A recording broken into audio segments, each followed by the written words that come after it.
Bom dia, senhoras e senhores. Verificado o quórum regimental estabelecido no artigo 52 do Regimento Interno do CRT Ceará e amparado pela Portaria 140, de 26 de abril de 2021, que regulamenta a realização de sessão de julgamento não presencial por meio de videoconferência, eu, Manuel Marcelo Augusto Marques Neto, presidente desta sessão, declaro aberta a 87ª sessão ordinária virtual realizada por videoconferência na primeira Câmara de Julgamento do Conselho de Recursos Tributários do Estado do Ceará, Fortaleza, 14 de dezembro de 2021.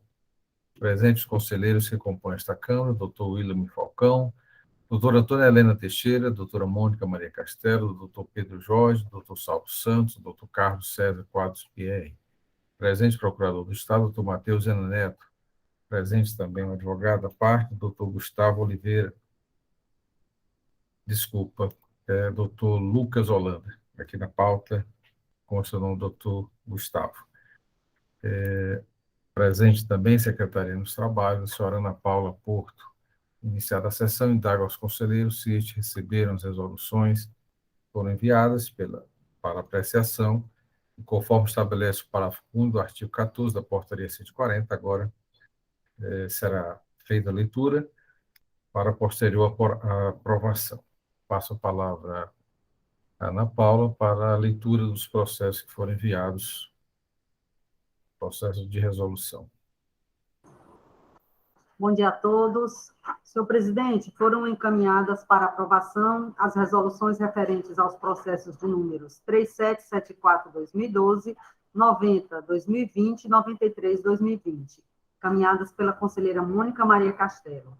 Doutor Pedro Jorge Medeiros encaminhou para aprovação as resoluções referentes aos processos de números 859 e 863/2015. Alguma observação, senhores, com relação aos processos encaminhados? Não havendo nenhuma objeção, nenhuma observação, processos aprovados, resoluções aprovadas. Ana Paula fará agora a leitura da ata da 86ª sessão ordinária, que ocorreu ontem, né, para que possa ser aprovada. Com a palavra, Ana Paula. Senhores, faço a leitura da ata da 86ª sessão ordinária virtual, realizada por videoconferência, da primeira Câmara de Julgamento do Conselho de Recursos Tributários do Estado do Ceará.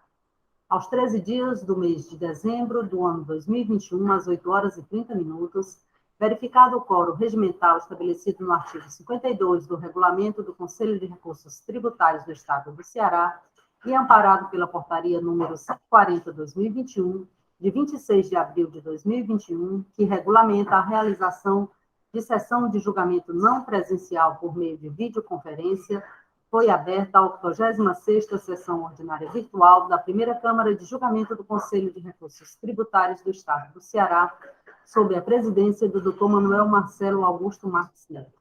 Presentes à sessão as conselheiras Antônia Helena Teixeira Gomes e Mônica Maria Castelo, e os conselheiros Carlos César Quadros Pierre, José William Falcão de Souza, Pedro Jorge Medeiros e Felipe Silveira Gurgel do Amaral. Presente à sessão, o senhor Procurador do Estado, doutor Matheus Viana Neto. Secretariando os trabalhos da primeira Câmara de Julgamento, a secretária Ana Paula Figueiredo.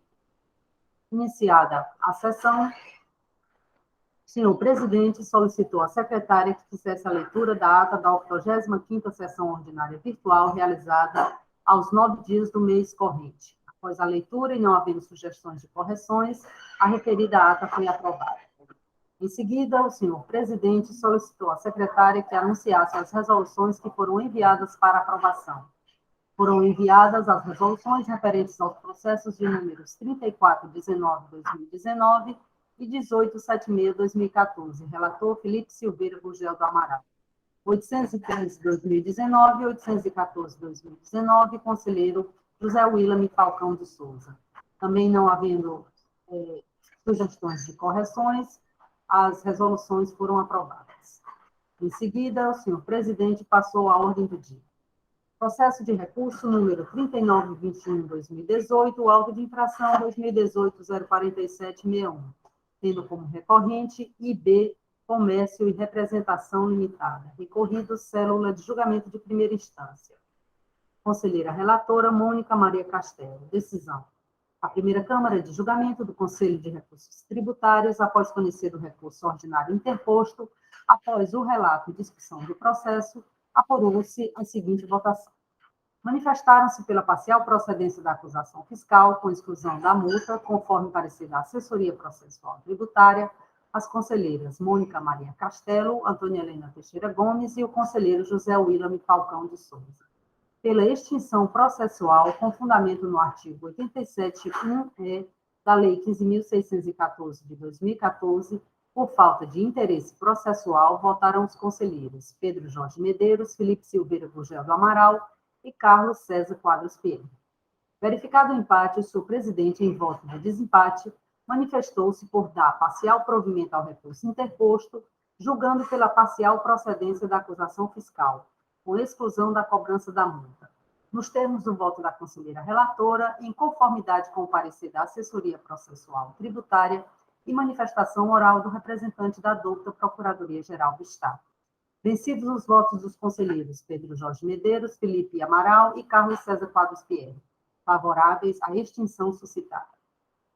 Presente para a sustentação oral do recurso, o representante legal da autuada, doutor Carlos César Souza Sintra, acompanhado do doutor Tiago Matos, doutor João Felipe Gurjão e doutor Eduardo Colácio.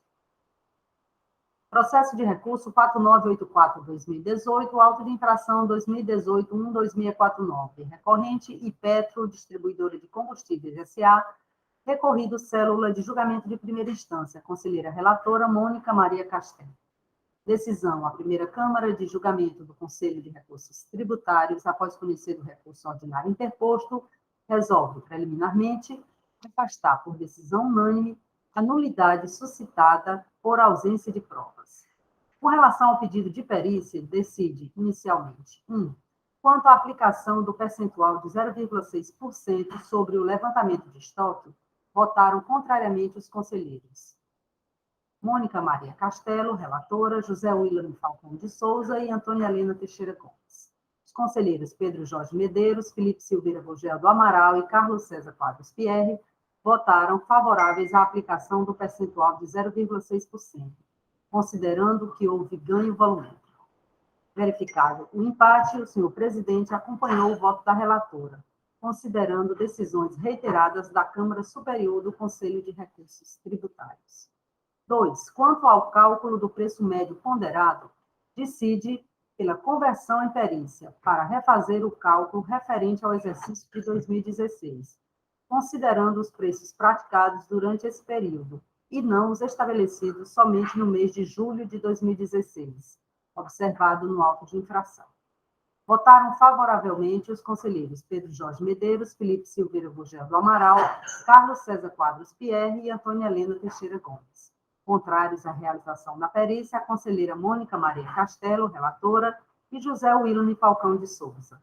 Decisão por maioria de votos, ficando designado para elaborar o despacho o conselheiro Pedro Jorge Medeiros, por ter proferido o primeiro voto de divergente vencedor. Presente a sessão, para apresentação de sustentação oral, representante legal da autuada, doutor Carlos César Souza Sintra, acompanhado do doutor Tiago Matos e doutor João Felipe Gurjão. Processo de recurso 1078-2019, auto de infração 2018-19549. Recorrente, FONCEP,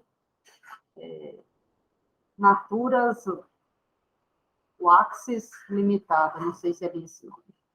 Recorrido, célula de julgamento de primeira instância, conselheiro relator José William Falcão de Souza. Decisão. A primeira Câmara de Julgamento do Conselho de Recursos Tributários, após conhecer do recurso ordinário interposto, resolve conhecer do recurso ordinário, dar-lhe provimento para reformar a decisão condenatória proferida pela primeira instância, julgando improcedente a acusação fiscal, nos termos do voto do conselheiro relator, conforme parecer da Assessoria Processual Tributária e manifestação oral do excelentíssimo senhor Procurador do Estado, em sessão. Processo de recurso 1093-2019, auto de infração 2018-19551, mesmo recorrente e recorrido, conselheiro relator José William Falcão de Souza. Decisão. A primeira Câmara de Julgamento do Conselho de Recursos Tributários, após conhecer o recurso ordinário interposto, resolve, por decisão unânime, converter o curso do julgamento em realização de perícia para 1. Verificar se houve estorno dos créditos referentes aos autos de infração de números 2017-19746 e 2018-19550. 2. Anexar cópias dos referidos autos. 3. Verificar se houve ou não lançamento de crédito indevido referente ao mês de agosto de 2014, nos termos do despacho a ser elaborado pelo conselheiro relator, conforme manifestação oral do representante da douta Procuradoria-Geral do Estado. É só, presidente. Senhores e senhoras, alguma observação a ser feita na ata que foi lida agora? Não havendo nenhuma sugestão de alteração, considera-se aprovada. Passaremos, então, para a ordem do dia.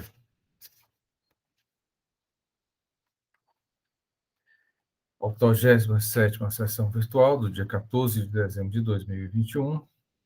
Primeiro processo da pauta, processo de recurso 469/2016, autos de infração 2015, 19275, em que recorrente, Bandeira Indústria de Alumínio Limitada, recorrido, célula de julgamento primeira instância. O Pedro Jorge Medeiros é o conselheiro relator. A primeira instância, parcial procedência. Assessoria processual tributária também sugere parcial procedência. Sustentação oral, doutor Lucas Holanda. Houve um pedido de vista, esse processo esteve na sessão de julgamento do dia 14 de outubro de 2021, ocasião em que a doutora Antônia Helena Gomes solicitou vista do processo. Lembro também aos senhores que uma preliminar de nulidade, né, também apreciada. O doutor Pedro Jorge também fará referência, né, na ata que consta também do processo. Com a palavra do doutor Pedro Jorge, logo depois a doutora Helena, que pediu vista, e concederei também, no momento oportuno, a palavra ao doutor Lucas Holanda. Doutor Pedro Jorge, com a palavra. Bom dia, presidente. Bom dia, senhores conselheiros, doutor Saulo Santos, doutor Carlos César Pierre, doutora Mônica, doutor William Falcão, doutora Helena, nossa secretária, doutora Ana Paula Figueiredo, o nosso procurador, doutor Matheus Viana Neto, e ao doutor Lucas Holanda, aqui, que nosso colega advogado aqui que está acompanhando a sessão. O processo, no relato de hoje,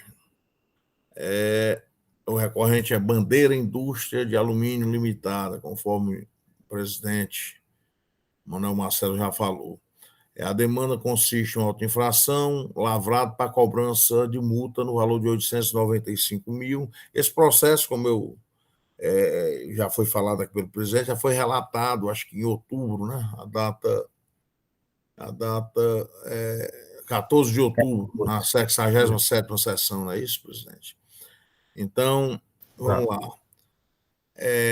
Uma cobrança de multa no valor de R$ 895.747,05, nos seguintes termos: entregar, transportar, receber, estocar ou depositar mercadoria acompanhada de documento fiscal sem um selo fiscal de trânsito. Após consultar nos arquivos do laboratório fiscal as notas fiscais de entrada, constatamos que alguns documentos não estavam selados quando da passagem pelo posto fiscal de fronteira, conforme relatório e cópia das notas fiscais anexas e informação complementar.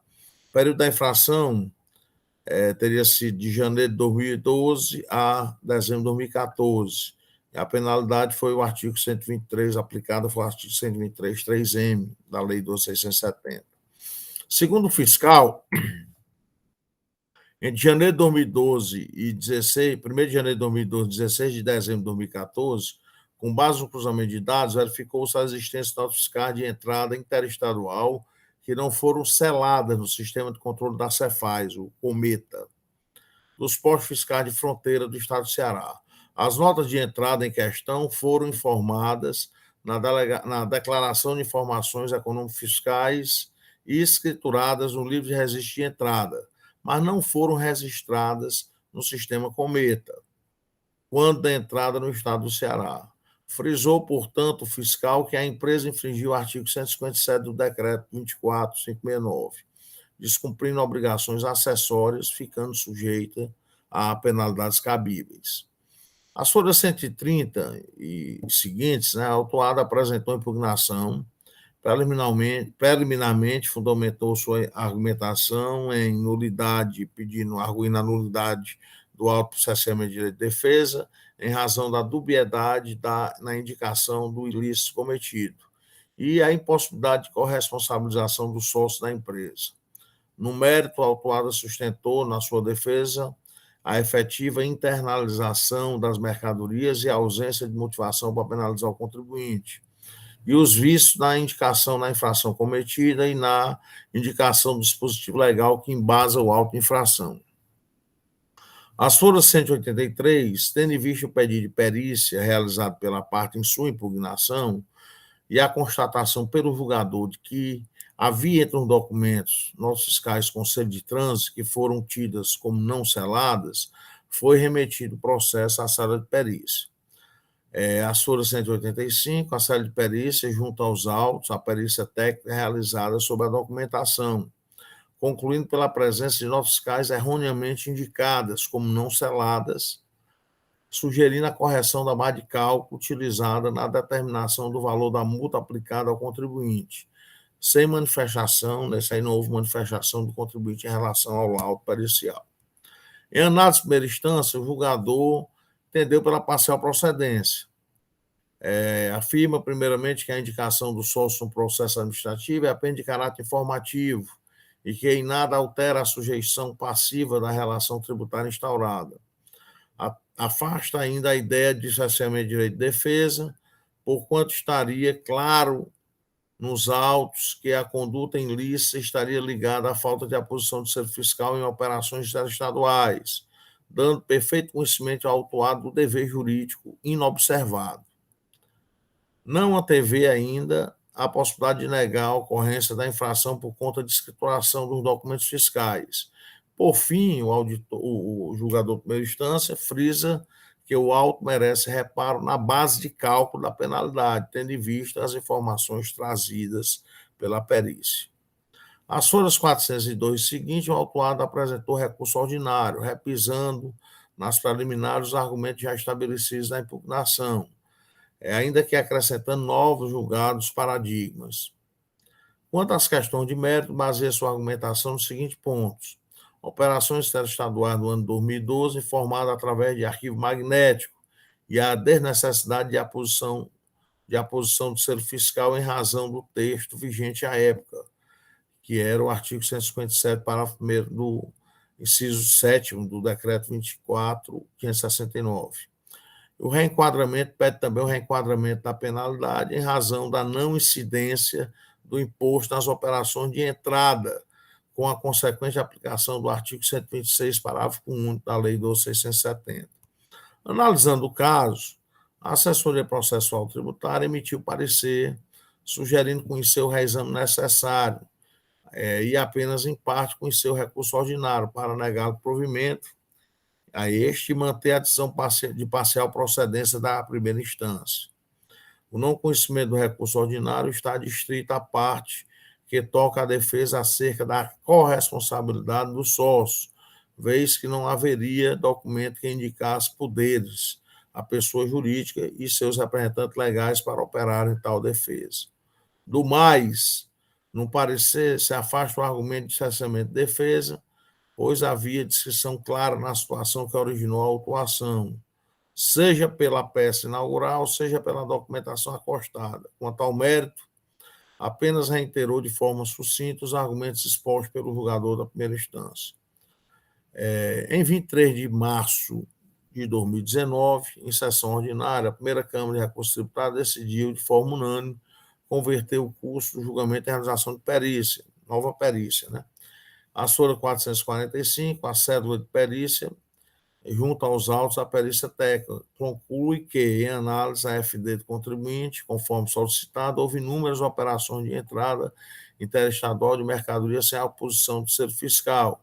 E, no demonstrativo, manteve a mesma base de cálculo já sugerida na perícia anterior, operada a pedido do julgador de primeira instância. Às folhas 646, o recorrente apresentou manifestação sobre o laudo pericial, analisando os resultados da perícia para sugerir a aplicação do redutor previsto no artigo 123, 3M, parágrafo 12 da Lei 12.670, nas operações cabíveis, e reduziu o valor da condenação para R$ 93.406,37. Durante a 67ª sessão ordinária, que ocorreu em 14 de outubro de 2021, a doutora Antônia Helena Teixeira Gomes pediu vistas do processo. Presidente, esse é o sucinto relato. Obrigado, doutor Pedro. Passo, então, a palavra à doutora Helena Gomes, pediu vista do processo na sessão do dia 14 de outubro. Com a palavra, doutora Helena. Bom dia, senhores. Bom, na verdade, na última sessão eu tinha pedido vistas desse processo porque surgiu uma dúvida acerca da extrapolação do prazo com relação à data da postagem aí do termo de conclusão, né? E aí, como em outros processos, eu tinha pedido vistas e tinha conseguido, junto com a SECOC, que é o setor que faz o controle do pagamento do contrato da Cefaz junto aos Correios, e ela tem uma planilha que relaciona todas as postagens, e referente a outros processos, eu consegui, por meio dessa planilha, junto à SECOC, verificar exatamente a data da postagem de alguns documentos relacionados a outros autos de infração, mas, infelizmente, com relação a esse auto de infração, como essa postagem foi em 2015, aqui o termo de conclusão tá aqui com o AR, com uma data da ciência, de 28/12/2015, essa documentação, essas planilhas, a SECOC, ela não tem mais essas planilhas armazenadas, elas já se passaram mais de 5 anos, então ela já enviou essas planilhas para o arquivo geral, então não foi mais possível resgatar essas planilhas para verificar a real data da postagem. Agora, analisando os autos, o que eu vi que a gente pode aqui lançar para discussão é que o termo de início, já que a dúvida, a questão do dia foi exatamente a extrapolação do prazo. Eu não lembro quem foi que arguiu, porque não acho que não foi a parte. Algum dos conselheiros arguiu essa preliminar aí, com relação a essa extrapolação do prazo. Eu verifiquei assim, o termo de início, ele tem uma ciência pessoal, não sei se vocês podem verificar, datada do dia 25/6/2015. Então, assim, contados 180 dias da data da ciência, esse termo de início, nós teríamos, como ele foi datado aqui do dia, a ciência pessoal do dia 25/6, contados 180 dias, cairia no dia 22 de dezembro de 2015, os 180 dias para conclusão. O termo de conclusão foi expedido no dia 10/12/2015.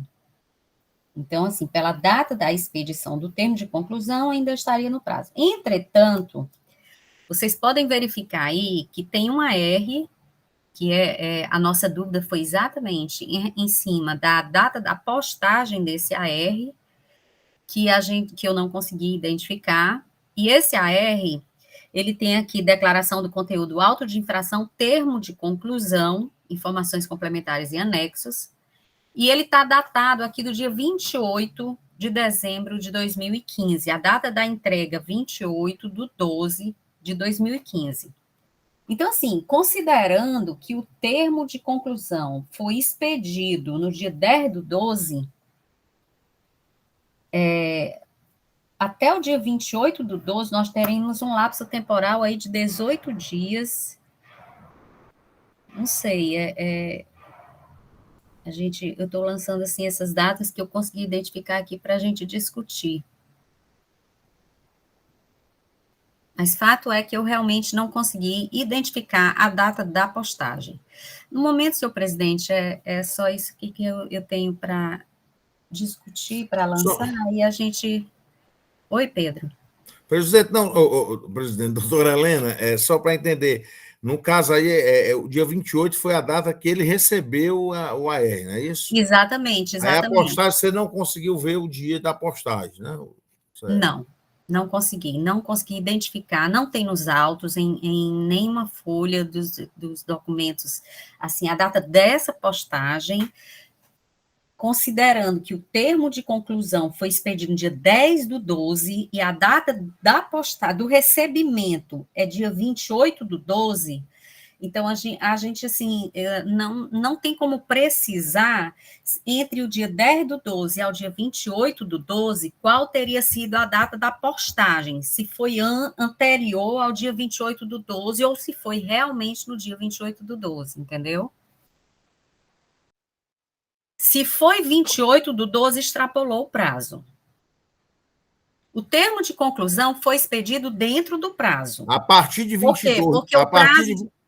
A partir de 22 de 12, extrapolou, não é isso? Sim, isso. O prazo dos 180 dias se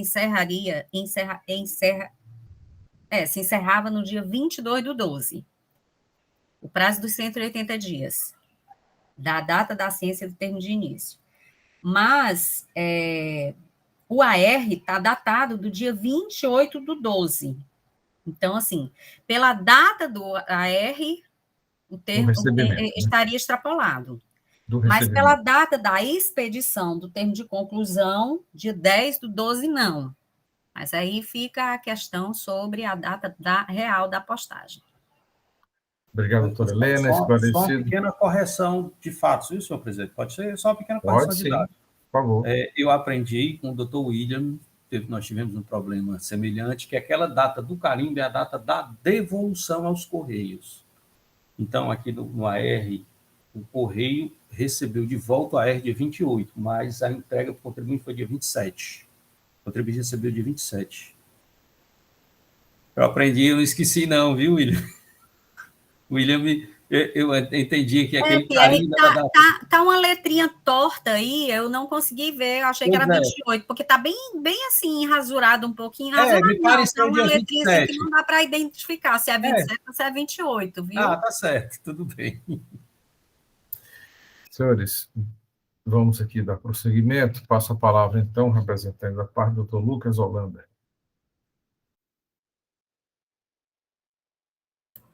E a Procuradoria, senhor presidente?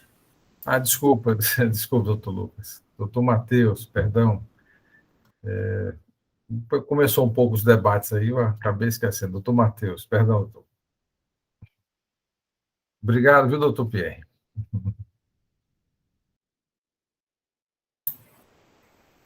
Posso falar, presidente? Sim, perdão pela inversão da ordem. Não, mas a questão da inversão da ordem, eu não sei se o doutor Lucas... Bom dia, doutor Lucas, seja muito bem-vindo. Senhores conselheiros, doutora Helena, doutora Mônica, a nossa queridíssima secretária Ana Paula. Muito bem, os senhores conselheiros,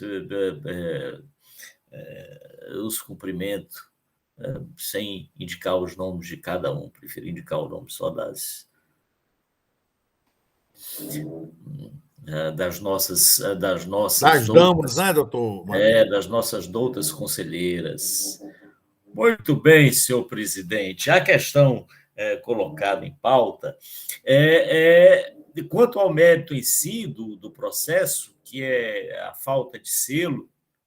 A infração está caracterizada, a falta de selo fiscal. O contribuinte argumenta que a parte das notas fiscais foram escrituradas e, por isso, não estaria, ou a infração não seria aplicável por conta disso. O fato é que, independentemente de estar escriturado ou não, a falta de selo implica não a sanção. O que poderia acarretar a escrituração seria a redução da multa, né, caso o imposto tivesse sido sido regularmente escriturado. E me parece que tanto na primeira perícia quanto na segunda não restou comprovada a escrituração regular e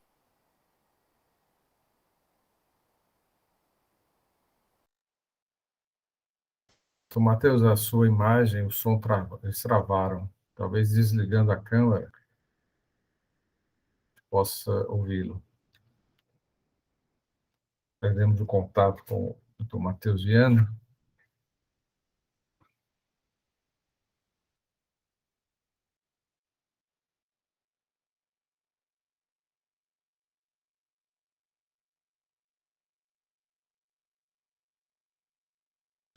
Ana Paula, talvez uma mensagem para ele, o WhatsApp, né, Sim, consiga presidente, sim. informar.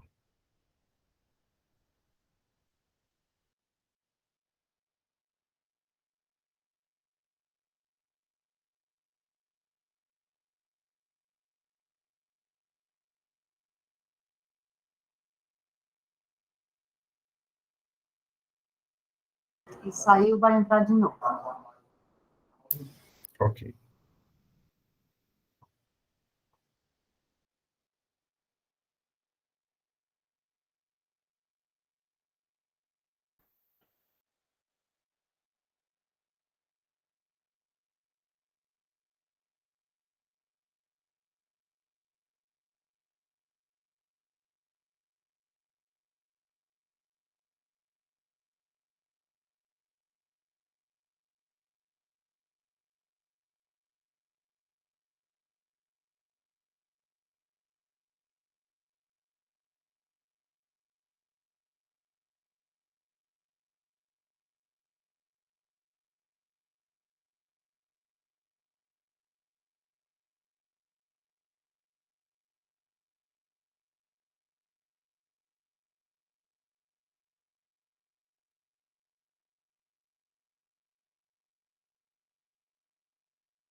Helena? William? Vocês sabem como é que eu consulto o Alfresco, é o nome que fala? É no site da Cefaz vai Sistemas. Sabe, Marcelo, como é? Onde é? É na intranet, né, onde tem a Sim. parte que fala legislação. Ah, é legislação? Legislação. Tá certo. E Obrigada. aí você entra com a senha de acesso, né, da rede, e aí a partir daí o número do auto de infração ele vai localizar.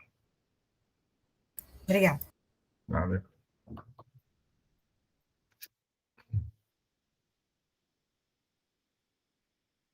Parece que o problema foi um pouquinho mais... Você conseguiu falar com ele, Ana Paula? Só falei para ele sair e entrar de novo. Uhum.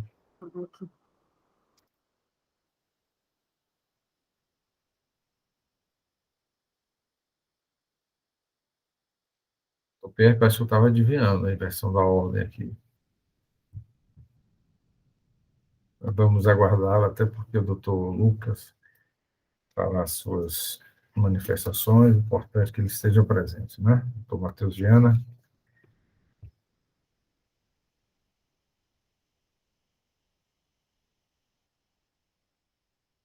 Vou mandar o link aqui pelo celular, para ver se link. Ok.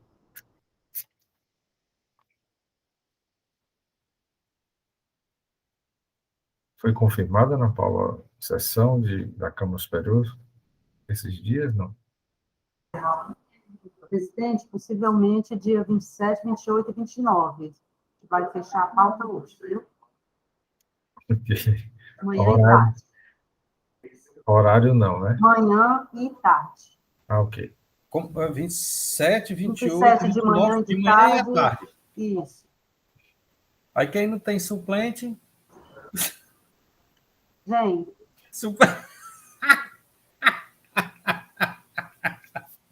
Está animado, final do ano. Ana Paula, eu vou estar de férias, viu, Ana Paula? Dia 27. Doutor Saulo, 27, 28 e 29 vai estar em Paris, rapaz. Que ela saber de estar no meio de uma confusão dessa. Eita, será que a gente vai no mesmo Ei, avião, Paulinha, doutor tá Saulo? gravando, né? Não, vou A gravação. voltar no mandário, viu, doutor Pedro Jorge? Melhor interromper a gravação, presidente. Ele está dizendo que está pedindo autorização, mas não está aparecendo aqui, não. Ele talvez esteja... Pronto, chegou agora. Doutor Matheus Viana, Opa, senhor presidente, a minha internet consegue... Pronto. É melhor tirar a imagem. Agora, viu? doutor aqui Matheus, deu um pânico total, não sei o que foi que eu não uma estou só sugestão. trabalhando aqui, fazendo alguma obra. ao retirar a imagem, fica melhor o som. Eu vou Com tirar a palavra, doutor Matheus. Pronto, e agora? Estão me Sim, escutando? conseguimos ouvir. Estão me Sim, escutando? sim. Sim, doutor Matheus. Pronto. Pois bem, senhor presidente. O que eu estava me referindo, não sei se vocês conseguiram escutar, em relação ao mérito em si, que é a falta de selo fiscal, a infração está comprovada, o contribuinte efetivamente não selou os documentos fiscais. E o argumento que ele utiliza para afastar a acusação é no sentido de que tais documentos estariam escriturados e imposto recolhido, mas não há elementos probatórios para isso. E outro argumento que ele utiliza é que parte desses documentos estariam selados, mas é que a selagem foi feita após a ação fiscal. Esse é o ponto. Então, em relação a esses argumentos, me parecem que deve ser afastado. Remanesceria, então, a essa questão que deu causa ao pedido de vista da doutora Helena, que é o prazo para fins de conclusão da ação fiscal, que é de 180 dias. É bom lembrar, senhores, que a legislação estabelece que o encerramento da ação fiscal ela se dá com a não consciência do contribuinte. Veja como é interessante, porque isso é um prazo para o Estado, para o agente. Então, o agente ele precisa definir um prazo para ele dizer, termina a ação fiscal. Mas esse termo da ação fiscal, evidentemente, não conta prazo para o contribuinte no sentido de ele interpor qualquer defesa. Ele só vai começar a contar o prazo de defesa, de impugnação, etc., após ciência. Veja como é interessante. Nós temos no único ato 2 prazos. O prazo para encerramento, que é um prazo administrativo interno para encerramento da ação fiscal, e o prazo para contagem para fins de impugnação, o prazo de impugnação ou contestação do lançamento. São 2 coisas. Então, o que está indicado, ou seja no dia 28/12 ou no dia 28/7, é o prazo para a apresentação de defesa do contribuinte, de impugnação. Esse é o prazo que ele tem. Começa a contar o prazo para ele fazer a impugnação. Mas e o término da ação fiscal? O término da ação fiscal necessariamente tinha que se dar em 180 dias. E esse prazo ele se encerraria, salvo engano, no dia 10/12, não é isso, doutora Helena? Aliás, no dia 22/12. 22, doutor Matheus. Isso, 22/12. Então, há uma dúvida a respeito de se o AR foi postado ou foi protocolado no termo da ação fiscal até essa data. Bem, e aqui há uma dúvida razoável, mas não me parece que suficiente para declarar nulidade. Porque, veja, como há nos autos a data em que foi processada, em que foi feita a notificação do encerramento da ação fiscal, que foi no dia 10/12, nós teríamos que pensar que em 12 dias não foi efetuada a postagem do AR, dando conta do encerramento da ação fiscal. Não se conseguiu elementos para comprovar isso. Eu sei que há um princípio, no sentido de que, no caso de aplicação de uma sanção, há de se aplicar a sanção mais benéfica. Mas aqui não é a questão de aplicar uma sanção mais benéfica. Aqui é no caso de uma contagem de prazo. Então, a razoabilidade de pensar que se o AR ele foi elaborado, aliás, o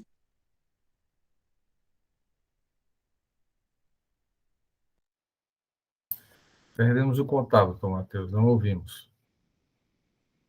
termo de intimação de conclusão da ação fiscal foi elaborado no dia 10/12, tem que você afastada, eventualmente, essa nulidade.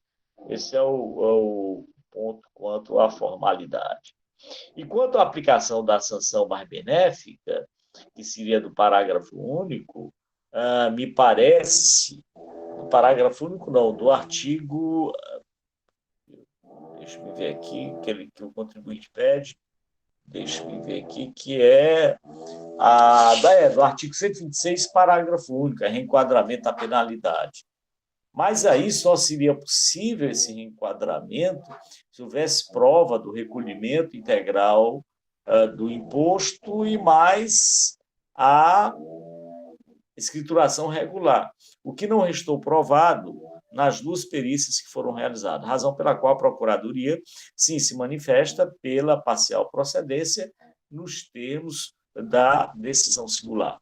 É isso, senhor presidente. Obrigado, doutor Matheus. Agora sim, o doutor Lucas Holanda com a palavra para a manifestação.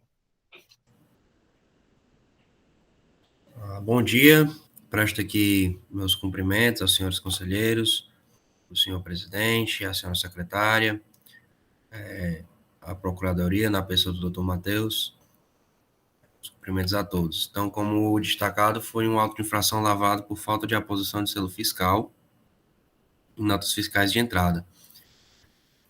Com relação a essa questão da possível extemporaneidade, né, a questão foi muito bem delineada pela doutora Helena. De fato, o termo de início foi dado à ciência no dia 25/6/2015. Né, e conforme o entendimento desse tribunal, o termo de conclusão, o prazo para que se dê o termo de conclusão deve acontecer na data, de acordo com a data da postagem, né, o termo final para a conclusão da ação fiscal. É na data da postagem do AR. E essa informação nós, infelizmente, não temos acesso. Não foi disponibilizado nos autos. Não sei administrativamente se é possível a obtenção mediante perícia, mas na sessão anterior foram trazidos entendimentos em que essa informação foi checada via perícia, né? Inclusive destaco a resolução 249/2017 dessa primeira Câmara. E o que eu gostaria de pontuar é que a nulidade ela pode acontecer por impedimento do agente, que é o caso da extemporaneidade, mas ela também pode ocorrer quando são preteridas garantias fundamentais, como é o caso da ampla defesa, do contraditório, né, e do acesso aos autos. Infelizmente, não está sendo viável, a menos que a eventual perícia traga a documentação necessária, mas não está sendo viável a contribuinte analisar se a autoridade estava impedida ou não. Então, isso implicaria numa nulidade. Caso haja determinação de que o auto de infração seja encaminhado à perícia para que se constate a efetiva data de postagem do AR, a defesa não se opõe a eventual, a defesa concorda com o envio da perícia, mas no caso de não haver possibilidade, nem via perícia, dependendo do entendimento dos senhores, a defesa entende que ainda assim o auto deve ser nulo em razão de preterição de garantias fundamentais. É o caso do contraditório e da ampla defesa, porque não foi possível analisar se a autoridade estava impedida ou não. Em razão do princípio da eventualidade, sigo com a manifestação das outras questões levantadas em recurso e levantadas na manifestação segundo laudo pericial. Inicialmente, a defesa defende que é uma nulidade também, em razão da falta de clareza e precisão, tendo em vista que a penalidade apontada é o artigo 123.3m, que traz um valor de 20% das operações, mas o relato infracional traz o artigo 126, que traz uma penalidade de 10%. Então, essa dubiedade confunde um pouco, não se sabe que penalidade está sendo aplicada ao certo, então isso é uma razão de nulidade do auto de infração. Quanto aos argumentos de parcial procedência, inicialmente, conforme mencionado no recurso, traz-se à baila o artigo 157, com a redação que tinha à época dos fatos, ou seja, antes das alterações do decreto 31.090/2013. Essa data é importante porque as operações que deram origem, deram ensejo ao auto de infração, são de 2012, 2013 e 2014. Então, a redação anterior a esse decreto de 2013 se aplicaria às operações de 2012 e algumas de 2013. A redação, esse artigo 157, ele foi alterado algumas vezes, foi alterado várias vezes, mas a redação antes dessas alterações de 2013 era a seguinte: no parágrafo 1º constava: o selo fiscal de trânsito não terá a sua aplicação exigida. E aí temos o inciso 7º, na nota fiscal que tenha sido enviada em arquivo magnético para o sistema de controle da Cefaz. Então, notas escrituradas em EFD, assim como foi pontuado, a defesa entende que são obrigações acessórias distintas. Uma coisa é a posição de selo fiscal, outra coisa é transmissão via EFD. De fato, são obrigações acessórias distintas. Só que existe essa previsão na redação da época dos fatos do artigo 157, parágrafo 1º, inciso 7º, e que, havendo a transmissão em EFD, não se tem a obrigatoriedade de aplicação do selo. Isso valeria para algumas das operações em SPEC. Outra argumentação de parcial procedência é a aplicação do parágrafo 12 do artigo 123 da Lei 12.670/96, e esse parágrafo prevê a aplicação, a redução da penalidade para 2%, nas operações regularmente escrituradas, com imposto recolhido, e essa foi realizada uma manifestação, segundo laudo pericial, em que se apontaram cálculos, de como ficaria a penalidade com a aplicação desse parágrafo 12, e a defesa aqui reitera o que foi apresentado em manifestação ao segundo laudo pericial. Outra questão de parcial procedência é o reenquadramento da penalidade para o artigo 126, parágrafo único, que foi apontado pelo próprio agente autuante no seu relato fiscal, e o artigo 126, parágrafo único, traz uma penalidade mais branda, de apenas 1% em vez de 20%, desde que as operações estejam escrituradas na escrituração contábil. E, apesar de ter havido 2 perícias no processo, nenhuma delas trata da escrituração contábil, trata apenas da escrituração fiscal. Então, outro pedido da defesa seria a realização de perícia para ver se é possível o enquadramento no parágrafo único do artigo 126, ou, se for o caso, a aplicação do artigo 126, parágrafo único de imediato. Então, em síntese, se argumenta para que seja determinada a exclusão do nome dos sócios da condição de corresponsáveis. Reiteramos essa questão, tendo em vista que é de ordem pública, não foram demonstrados os requisitos legais necessários para que os sócios figurem na condição de corresponsáveis. Declarar a nulidade do procedimento em razão da extemporaneidade do auto de infração. Subsidiariamente, determinar a realização de perícia fiscal para verificar a efetiva data de postagem do AR de recebimento do termo de conclusão e do auto de infração. Declarar a nulidade do procedimento em razão da falta de clareza e precisão do relato infracional, em razão da dubiedade das penalidades, do artigo 123.3m, do artigo 126, parágrafo único. Julgar parcialmente procedente com a aplicação do artigo 157, parágrafo 1º, inciso 7º, para as operações referentes ao período de 2012. Julgar parcialmente procedente com a aplicação do parágrafo 12 da Lei 12.670, do artigo 123 da Lei 2.670, e julgar parcialmente procedente com o reenquadramento da penalidade para o artigo 126, parágrafo único. Então, deixo aqui minhas considerações. Obrigado, doutor Lucas. Processo em discussão, doutora Helena Gomes. Queria lembrar aos senhores, uma das nulidades suscitadas pelo doutor Lucas, o cessamento de defesa foi afastada na 9ª sessão do dia 21 de maio de 2019. Talvez fosse bom o doutor Pedro localizar, para constar aqui na nossa ata. Doutora Helena, com a palavra. Senhor presidente, eu ia fazer referência exatamente a essa sessão ocorrida, eu anotei aqui 21/3, eu não sei se foi 21/3. Não pode fazer a leitura. Né, que realmente foi afastada essa nulidade. Mas eu também queria trazer aqui para as discussões o teor... É março mesmo, doutora. É março, né? Mês de março.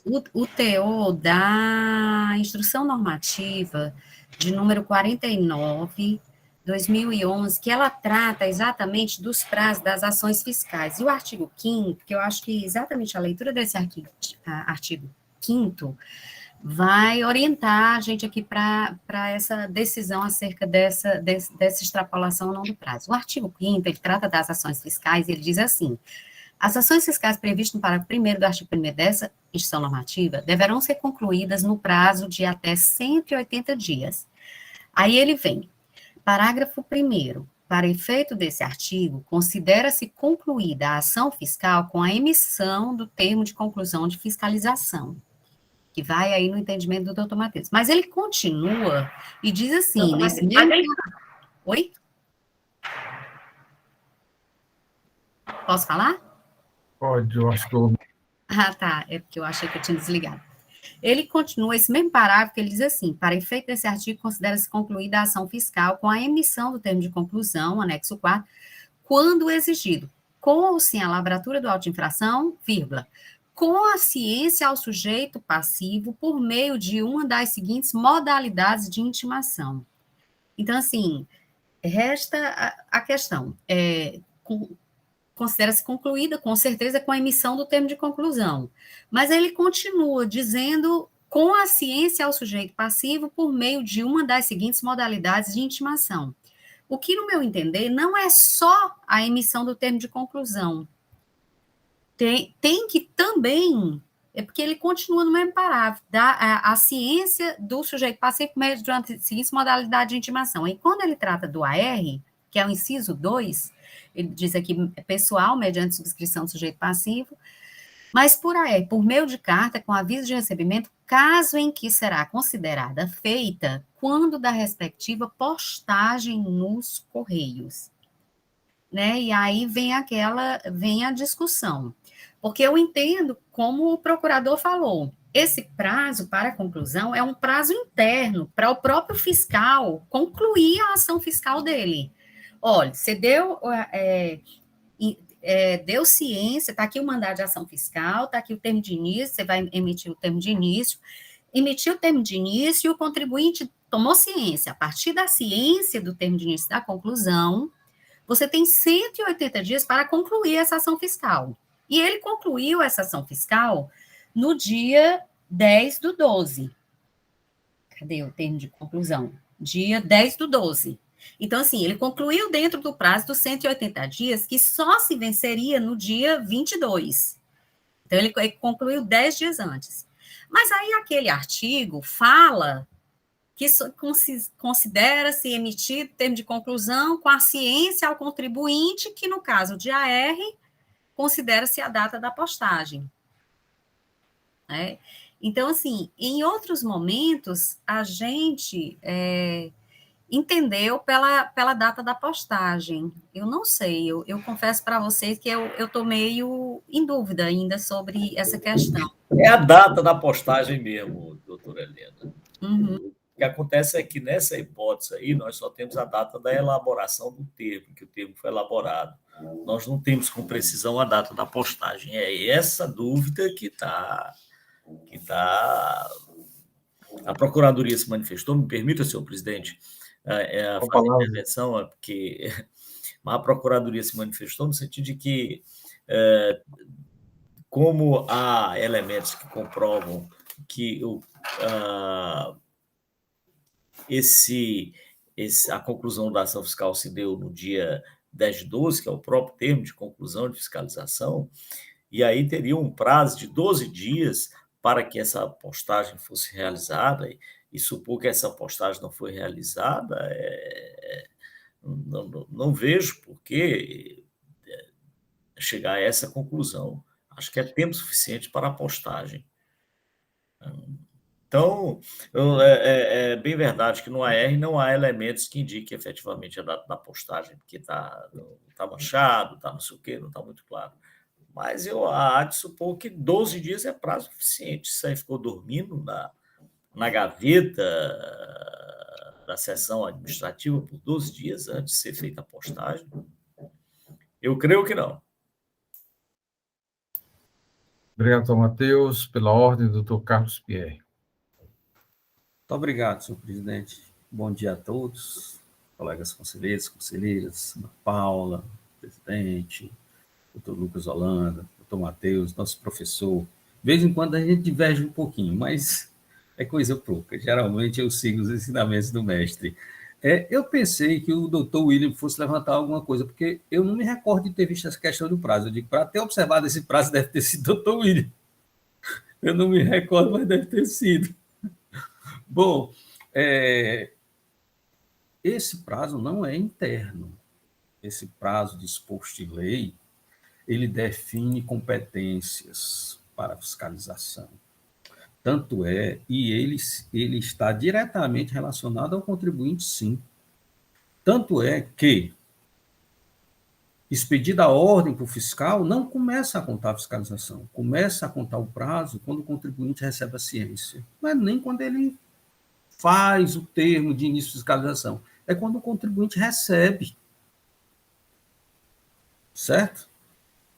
A conclusão da fiscalização também não é pelo termo que ele faz de verificação fiscal ou que ele chama de termo de conclusão. Ele é o termo. A conclusão da fiscalização se dá com a ciência do contribuinte quando ele é pessoal. Quando ele não é pessoal, é por AR, é na data da postagem.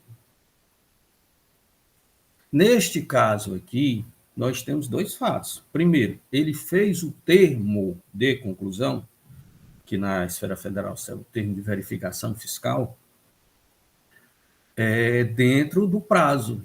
Mas ele concluiu a fiscalização, entenda, a fiscalização se inicia com a ciência do contribuinte, no termo de início, e ele se encerra com a ciência do contribuinte, no termo final. Agora, para não imputar uma possível demora em razão dos Correios, ou sei lá o quê, se for por AR, agora, é da data da postagem.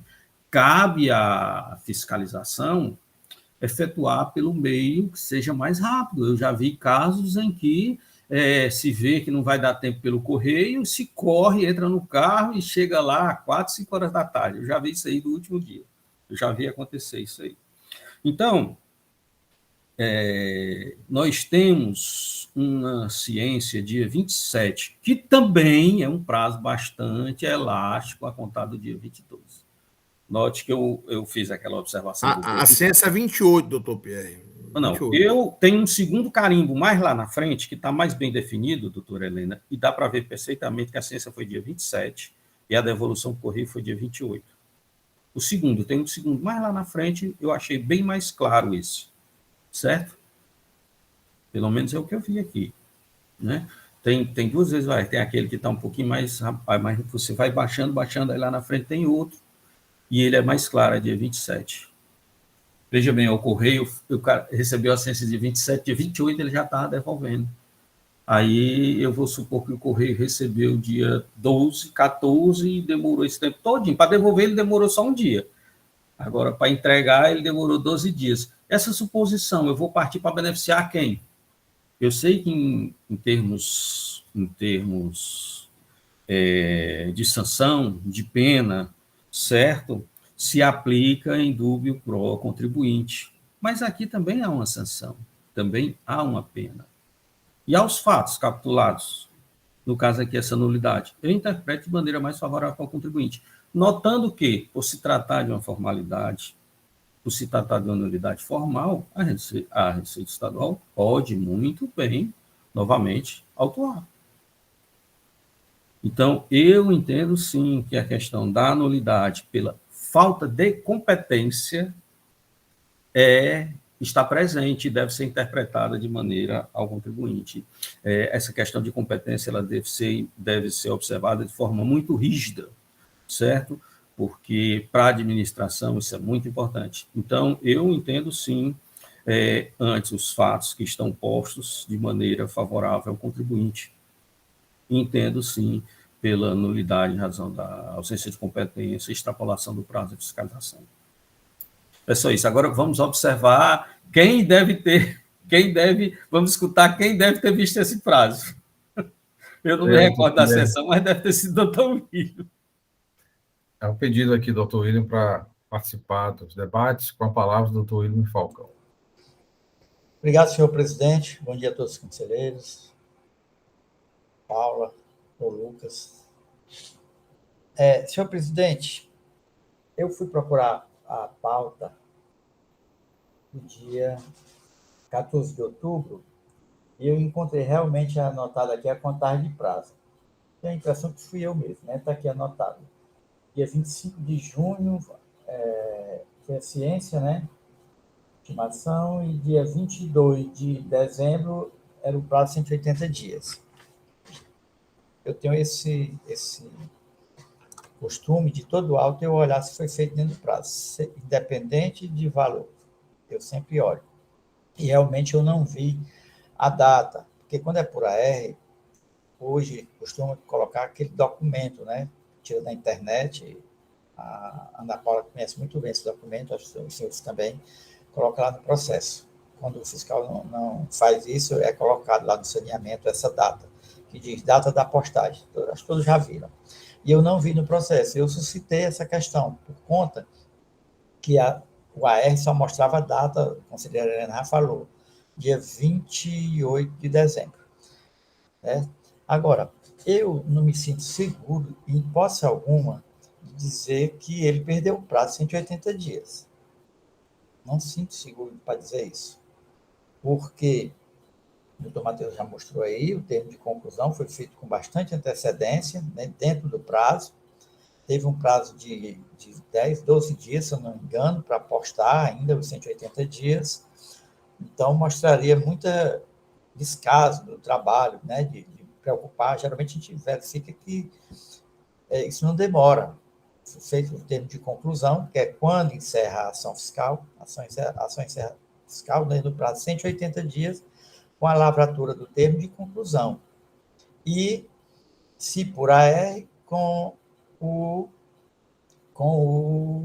envio, com a postagem naquela data. O Matheus defendeu isso aí. Ele está verificando que o termo de conclusão foi dentro do prazo, não tem a ciência, teve um prazo longo aí, 10, 12 dias para postar, então era impossível, não. Certo? Eu estou mais no entendimento de que foi no prazo, mas tem, inclusive o conselheiro Pierre já falou aí, e direto pela nulidade. Quanto à nulidade, eu também, que é favorável até o contribuinte alto seria, né? Mas eu estaria dizendo, sem ter consultado o fiscal, de repente ele tem algum documento, sem ir atrás disso aí, dizer pela nulidade. Eu entendo que deve ser investigado isso aí, a questão dar essa oportunidade para mostrar, porque já que não está nos autos, a comprovação, e ele tem que comprovar isso que está dentro, foi nos 180 dias. Do contrário, eu não, se não for convertido por isso, eu não vou pela nulidade, porque eu me sinto à vontade de afirmar que ele perdeu o prazo, só porque o documento não está nos autos. Quando o termo de conclusão foi lavrado dentro do prazo, né? E após quem encerra é o termo de conclusão, a ação fiscal.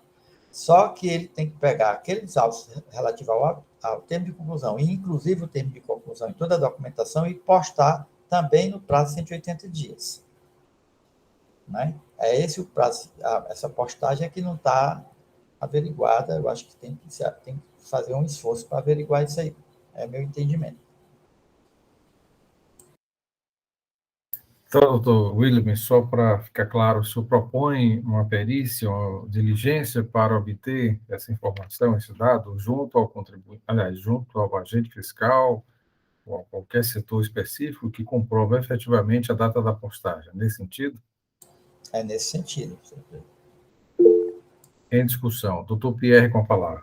Me acosto perfeitamente ao posicionamento do doutor William, mais correto. Alguma discussão, senhores? Doutora Helena. Não, só para complementar aqui, senhor presidente, porque assim, na verdade, é possível que a SECOC tenha essa informação. Ela não tem essas informações no setor aqui na Cefaz. Por quê? Porque toda essa documentação já foi para o arquivo geral. Então, é possível, sim, fazer uma perícia para que se solicite do arquivo geral, faça esse levantamento, ou peça ao fiscal aqui, o Rodrigues, que é do setor setor de produtos químicos, para que ele, eu não sei, deu uma ação fiscal de 2015, Doutora né? Helena, Não sei se ele... é muito comum, até porque eu passei um período também na fiscalização. Eu tenho aqui no depósito, aqui na minha residência, caixas e mais caixas de processos, inclusive com alguns documentos originais, né? Porque alguns processos também eles avançam, né, para a área judiciária com processo de crimes contra a ordem tributária. Então, com uma certa frequência, nós somos convidados, né, os agentes fiscais, a comparecer a audiências, junto à delegacia, ao próprio fórum, e é necessário, sim, né, manter algum arquivo nesse sentido. Então, pode ser que o agente fiscal tenha esse documento, né, inclusive original, porque havia até uma orientação, já no passado, já há algum tempo atrás, de guardar os documentos originais e enviar cópias, né, dentro do processo. Isso durante o período ocorreu. Então, parece-me que a sugestão dada pelo doutor William é mais prudente, né, no sentido também de verificar a data da postagem, até porque há também um desdobramento, né, autos julgados nulos, estão sendo abertos alguns procedimentos junto à corregedoria, por a responsabilidade funcional. Então, acho que é nesse sentido aí que é a preocupação do doutor William e também é da nossa a decisão de cada um dos senhores, né? Doutor Lucas Rolando pediu a palavra, até recordo aqui que também não fará nenhuma objeção ao pedido de diligência, na verdade se busca aqui a verdade material, né, dos fatos. Doutor Lucas. Pronto, eu queria só uma consideração bem breve, deixar evidente que, assim, a questão da nulidade não é para que seja determinada de imediato. Eu só apenas quis pontuar que, concordo, né, com um pedido de perícia, eu apenas quis pontuar que, caso na perícia não seja possível localizar a data de postagem, aí sim é que se teria uma nulidade, porque o contribuinte não teria acesso a a avaliar se a autoridade estaria impedida ou não. Que realmente a gente não tem, com todo respeito, discordando do doutor Matheus, a gente não tem como pressupor que o agente fiscal realizou a postagem na data, né? Não querendo afirmar que ele tenha agido com descaso, alguma coisa assim, mas supondo que ele tenha realizado a postagem, por exemplo, no dia 23, né? Não foi necessariamente um descaso, mas por causa de um dia, ele acabou, pode ter havido um equívoco nas datas, não sei, mas por causa disso foi ensejada uma nulidade. Então, essa questão da argumentação da nulidade é em razão disso, caso mesmo após a perícia não seja possível visualizar o documento. Entende-se que teria havido a violação a algumas garantias fundamentais, como verdade material, princípio da presunção da inocência, a ampla defesa, o contraditório, dentre outros vários princípios constitucionais que nós temos, né, que também são hipóteses de nulidade. Era só essa breve consideração, presidente. Obrigado, doutor Lucas. Mais alguma consideração, senhores? Doutor Matheus, conselheiros? Então, ao pedido do doutor, a formalização, né, o doutor William propõe, doutor Pedro Jorge, conselheiro relator, com relação ao pedido de perícia, para verificar, né, efetivamente, junto ao agente fiscal ou algum órgão que controla que essa questão da postagem do AR, esse documento para verificar efetivamente a data da postagem. Doutor Pedro. Presidente, eu acato, né? Eu acho que todos aqui, a gente busca a verdade material, que esse processo desça em diligência para que seja descoberta realmente a data da postagem, né? Aí, de uma forma, ou com um agente fiscal, se ele tiver o original, ou mesmo aí onde no órgão que a doutora Helena falou, que deve estar arquivado, né? Não está aí aberto na Secretaria da Fazenda, mas deve estar arquivado. Então, acho que tem toda a condição da perícia descobrir aí a data real da postagem. Algum voto em sentido contrário, senhores?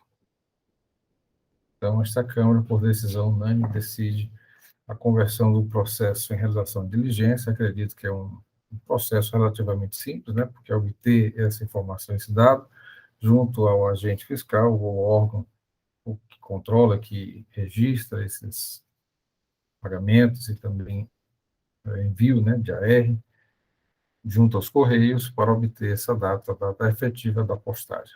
Os termos do despacho a ser elaborado pelo conselheiro relator. Esta decisão, agradeço a participação do doutor Lucas e, oportunamente, esse processo retornará. Espero, né, que venha esclarecer, de fato, essa data, né, que a decisão por parte dos senhores. Obrigado, doutor Lucas. Temos mais 3 processos, senhor, da nossa pauta. Caso queira permanecer, doutor Lucas, fique à vontade. Eu agradeço a atenção e eu peço licença para me retirar. Ok, um prazer, um bom Natal, um bom Ano Novo. Bom Natal.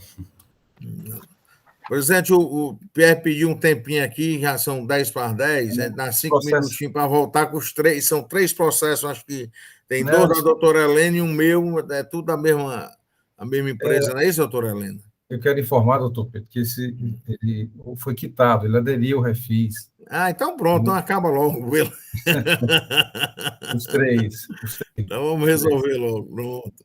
Senhor,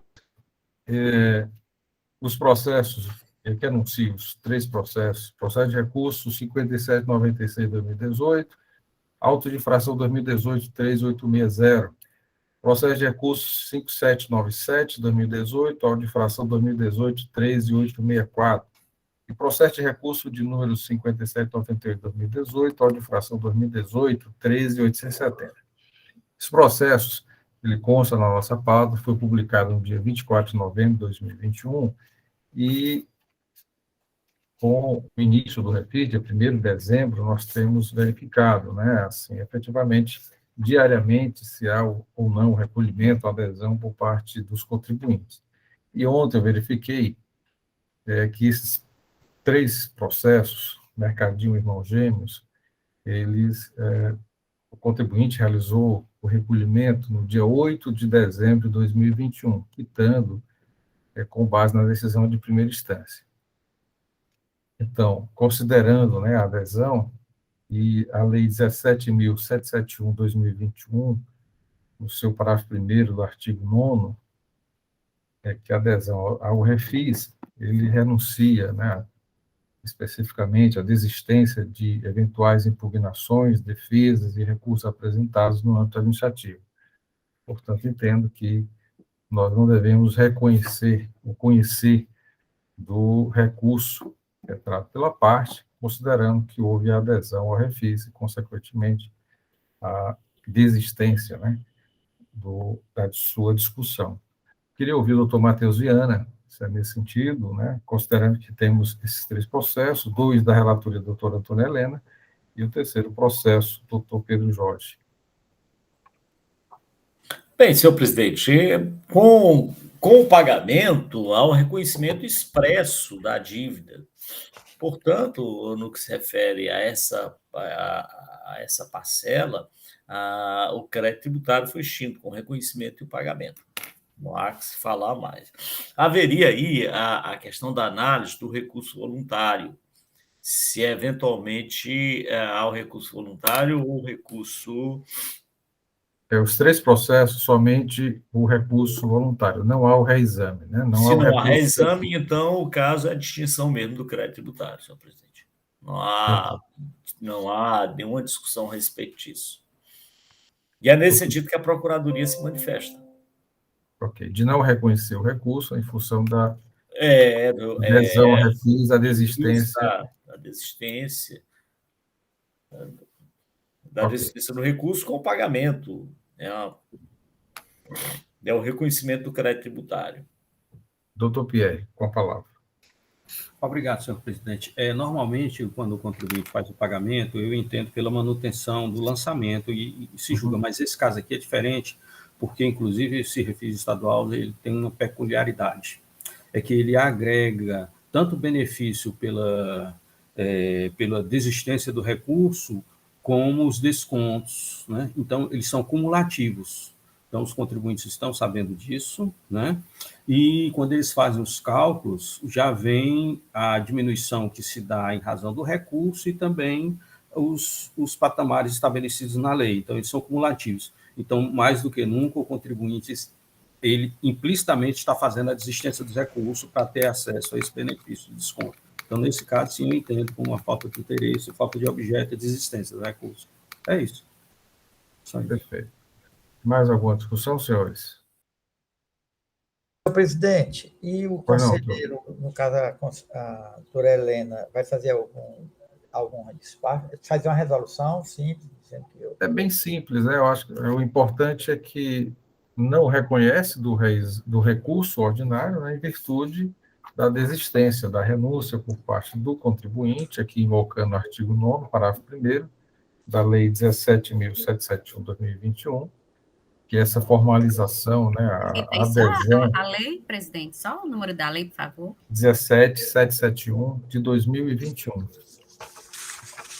Artigo 9º, parágrafo 1º.